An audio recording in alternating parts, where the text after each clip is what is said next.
Welcome back for another video, and today we're talking dove hunting again, and we're going to go over what's in my blind bag and what I'm taking with me when I go out dove hunting. So dove hunting is pretty simple. You don't need to bring a whole lot of stuff with you.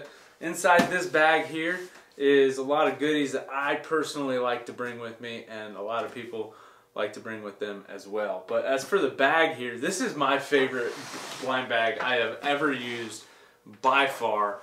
This is the Rogers Elite double spinning wing backpack. So it's kind of designed for your Lucky Ducks and Mojos to go into, along with kind of maybe a few odds and ends for your hunting gear. But I've never really put any Lucky Ducks and Mojos in here to just use this bag for storage. That's what my other double spinning wing backpack is for. This is my blind bag. And with filming all these videos, I have a lot of gear that I take with me, so I need a giant bag. But this video is not about the bag, it's about what's in the bag. So let's go ahead and open her up. As you can see, lots of space inside this bag. And I will try to leave links to all of the stuff I talk about in the description of this video. But first and foremost, I like to bring decoys with me when I go out dove hunting. And these are just some plain old clip-on dove decoys. I got these on sale for pretty cheap. These are actually fully flocked, which is pretty cool. I don't ever use fully flocked decoys except for dove season. I use my fully flocked doves.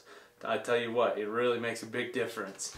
But I've got 5 of these little clip-on dove decoys. I clip them on sunflowers or on tree limbs or whatever I'm hunting that day, and just have them chilling. And a lot of times the doves will come by, check out the decoys, and when you're out dove hunting, most of the time you're doing a lot of pass shooting. It's very rare, and the experiences I've had, where they're going to decoy, especially on some public fields that have been shot at a lot. So I like using the decoys. It helps give me confidence in my spot. I don't know if the birds actually think it makes a difference. So if you're debating on whether to buy dove decoys or not, if your pocketbook allows you to spend $15 on dove decoys, it probably doesn't hurt you at all to get some of these in your bag. So I like to bring those with me. I feel like they make a difference when I'm out there in the field. Up next is a piece of equipment that I do not go dove hunting without, and that is some spinners. These are some Mojo Voodoo doves, which are a great piece to have. I have actually got 3 of them here. So before the season starts, I like to go through and check all the batteries in these, make sure they're all ready to go. Like this one's turning really slow, so this one's gonna need to get some new batteries. So I like to bring Mojos with me, as well as my teal Mojo. Doves don't notice the difference. They see that flash, they think it's doves landing, getting in some good food. So I've actually used mallard spinners out there for a video, but I don't think it made that big of a difference. So I like bringing the teal. It's pretty comparable in size to the doves, and I don't think the doves look at this and say, oh, that's a dove, I'm gonna go land by it. That's a teal, I'm not gonna land by it. It's the whole motion of the spinning wings. And in the center of this bag, I've got slots for the wings here. So I always make sure, before I go, I double check. I count my wings, I count my spinners, I check the batteries, and make sure they're good to go. So I highly, highly, highly recommend bringing some spinners to the field. I have seen it work. I've seen it make a difference. And they are well worth the money spent. And these are multi-purpose. I actually use these dove spinners for teal hunting. So you get a lot of hunts out of these things. And I think they're priced pretty dang well for how many uses you can get out of them. So that's just my personal opinion. Make sure you bring your stakes, make sure you got all your wings, make sure your batteries are charged, and then also make sure you pack a few extra batteries in your bag. And I like to actually use this. I don't even remember where this came from, but I actually have got an extra one of these little battery deals that if I've got to change a battery in one of these Mojos, I just pull this out, unhook the connection, connect this one on, and no time wasted. I just changed 4 batteries at once. So that's pretty convenient. So make sure to always have extra batteries with you, because when your spinners die, it's no fun. So that's just my recommendation here. Let me get these all put up. But yeah, I've got 3 dove spinners, 1 teal spinner.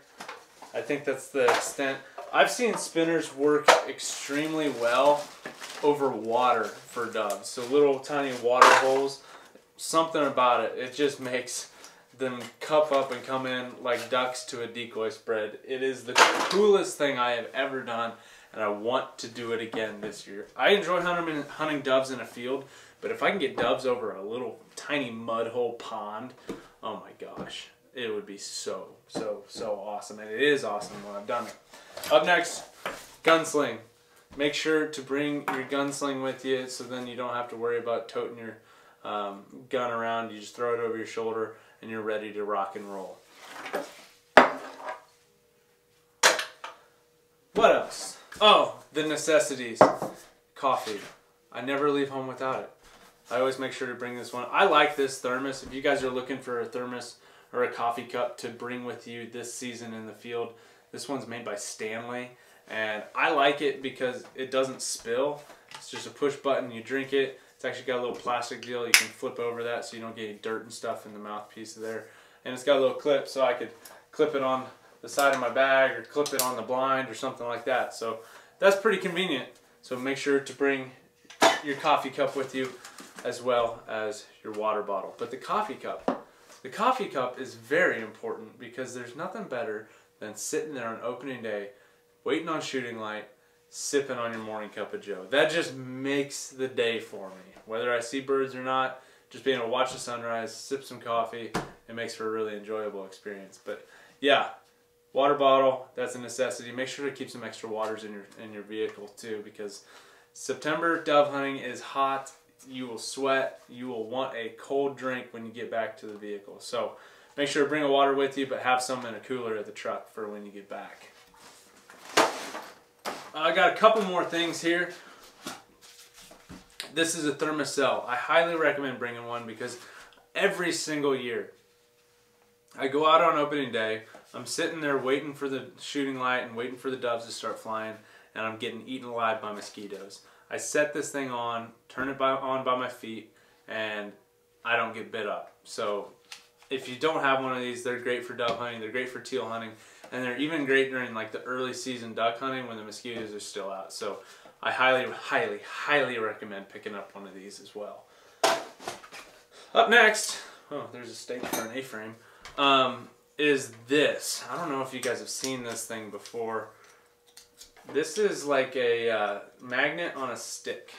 Alright, so I use this magnet to pick up all my spent rounds versus bending over and picking them all up. It works pretty good. It doesn't take up much space in the bag, so I like to bring it. It makes my life a lot easier, and then I can pick up all my spent rounds and not spend a lot of time doing that.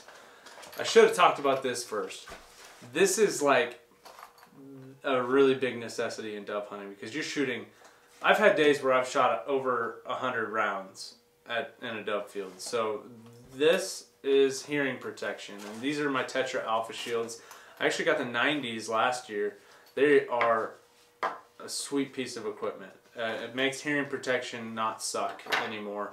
If you don't want to purchase really expensive hearing protection, just use little foam ones. They'll do the same job. These ones I'm just able to hear everything around me, and it makes it more of an enjoyable experience. So I highly want to encourage everybody who's going into a dove field to have some kind of hearing protection, whether it's Tetras that I use or the orange foam ones that you stick in your ears. It makes a big difference, and your hearing protection will save you from hearing loss that is irreversible. So there's actually a discount code for these Tetras down in the description if you guys want to go check them out and maybe order a pair. And then last but not least is we've got some shells.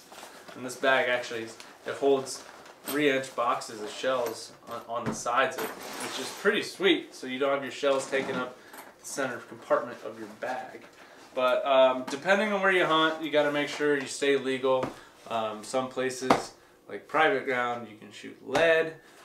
Seems like a lot of public fields in Kansas, that's where I hunt, you have to use steel. So when I'm using steel, I like to get 6s because I'll shoot the 6s at doves and at teal.